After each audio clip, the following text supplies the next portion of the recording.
tahun masa yang lalu, dunia menyaksikan keadaan Aceh penuh dengan tangisan dan kesedihan akibat dilululantakkan oleh tsunami pada tahun 2004 silam. Hari ini, 85 orang meninggal dunia akibat rangkaian bencana. Bahkan ada beberapa daerah kampung di Aceh Utara yang telah terisolir. Sejak November hingga awal Desember 2025, di Aceh Tamiang saja 57 sampai 100 orang lebih meninggal dunia dan puluhan lainnya hilang. Demikian pula di tempat-tempat yang lain. Subhanallah, sungguh luar biasa kuasa Allah ketika kita perhatikan. Namun pertanyaannya, apakah ini penyebab semata-mata musibah yang dilahirkan oleh Allah, atau ada faktor lain seperti curah hujan sebagai ekstrim, sungai meluap, banjir bandang, serta kerusakan lingkungan menjadi kombinasi yang mematikan?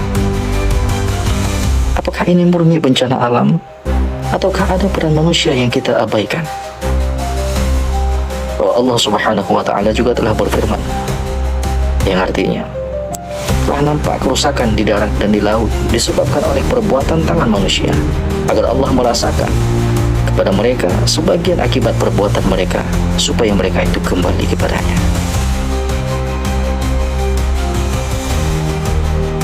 Ayat ini sangat jelas menunjukkan kepada kita bahwa kerusakan bukan selalu karena murkanya Allah, tapi sebaliknya karena ulah manusia yang melampaui batas.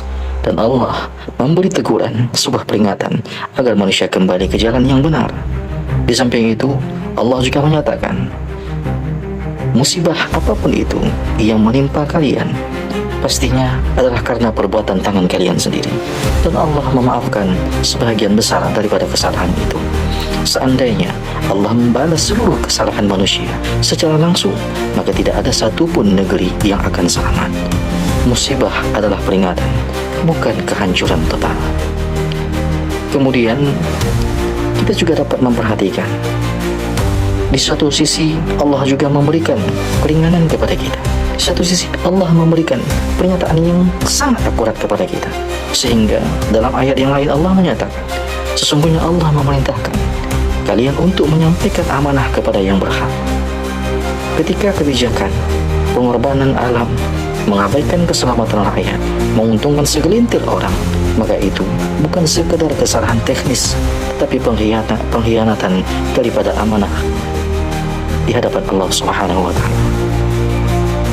Rasulullah SAW dalam hal ini juga pernah mengungkapkan terhadap hubungan kehidupan manusia yang dipimpin oleh seorang pemimpin dalam situasi kebijakannya, di mana Nabi kita Muhammad SAW bersabda, setiap kalian adalah pemimpin, dan setiap pemimpin akan dimintai pertanggungjawaban atas apa yang dipimpinnya. Pemimpin tidak bisa berkata, ini takdir, jika ada kelalaian, pembiaran, dan kesalahan kebijakan, maka pertanggungjawaban tidak gugur di hadapan Allah Subhanahu wa Ta'ala. Tidak boleh membahayakan diri sendiri dan tidak boleh pula membahayakan orang lain. Dalam situasi musibah yang telah berlalu ini, di tengah-tengah duka begini, pastinya bantuan terus mengalir di berbagai lokasi dan pelosok, termasuk membangun kembali area jembatan yang sempat putus di beberapa titik daerah yang dibantu oleh Polri dan TNI, relawan, dan lembaga kemanusiaan lainnya. Mereka menyalurkan logistik ke pengungsian. Mereka juga membangun beberapa tenda pengungsi terhadap masyarakat akibat banjir yang telah terjadi. Banyak perihal logistik dan kebutuhan yang telah dibantu, baik sekunder maupun primer.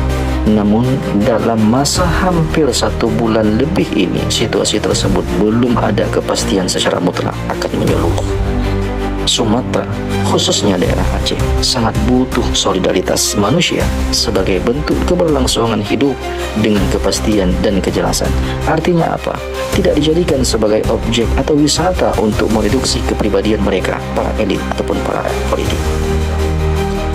Kita pastinya telah mengetahui bahwa dalam situasi kejadian ini banyak menimbulkan berbagai spekulasi, pandangan oleh para elit terhadap peristiwa banjir di Aceh secara khusus dan di Sumatera secara umum, mencakup beragam spektrum, mulai dari kritik tajam terhadap kebijakan pemerintah hingga penegasan komitmen dalam penanganan bencana. Secara umum, Pandangan tersebut dapat dikategorikan miring bahwa dalam banyak pihak, terutama dari kalangan organisasi lingkungan dan aktivis, di mana mengemukakan bahwa bencana banjir di Aceh atau di Sumatera pada umumnya bukanlah semata-mata fenomena alam, melainkan ini adalah akumulasi dari kebijakan pembangunan yang buruk.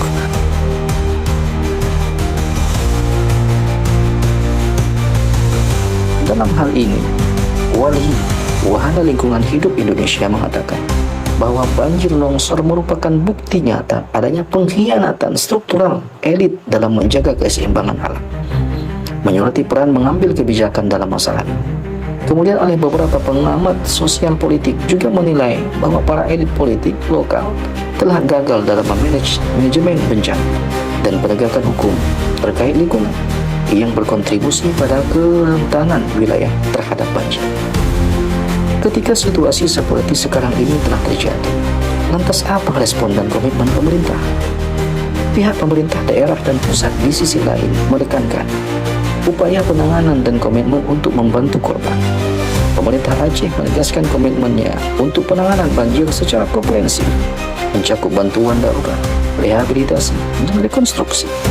Demikian juga pemerintah pusat melalui presiden dan para menterinya terkait menyatakan kesiapan mereka untuk mengambil alih penanganan jika pemerintah daerah dinilai tidak mampu, serta mengklaim bahwa mereka, para pemerintah pusat, telah mengarahkan seluruh sumber daya yang besar untuk bantuan logistik dan evakuasi. Di sisi lain, Presiden Prabowo juga menyatakan akan memantau selalu kondisi di lapangan secara rutin. Pertanyaannya, apakah ini sudah terbukti? Mari kita lihat saja nanti bagaimana perkembangan. Sorotan isu politik dan kepemimpinan peristiwa bencana juga menjadi arena kritik terhadap kepemimpinan dan politisasi bantuan, terhadap kritik keras dari masyarakat dan pengamat, terhadap pejabat publik yang dianggap meremehkan bencana atau absen di tengah krisis. Misalnya, bupati yang pergi umrah saat wilayahnya dilanda banjir. Ini sungguh hal yang sangat miris dan tidak bertanggung jawab walau ia telah mendapatkan bentuk ketegasan dari Presiden secara langsung. Namun tetap hal ini menimbulkan kekecewaan dan krisis kepercayaan publik terhadapnya. Dalam beberapa pengamat dan LSM, lembaga swadaya masyarakat, mendesak agar penanganan bencana tidak dijadikan sebagai arena politik atau diprivatisasi untuk kepentingan tertentu, melainkan fokus pada penyelamatan dan pemenuhan hak-hak korban semata. Ada pula desakan daripada Komisi 8 DPR RI dan MPU Aceh kepada pemerintah untuk menetapkan bencana banjir Aceh dan Sumatera sebagai bencana nasional.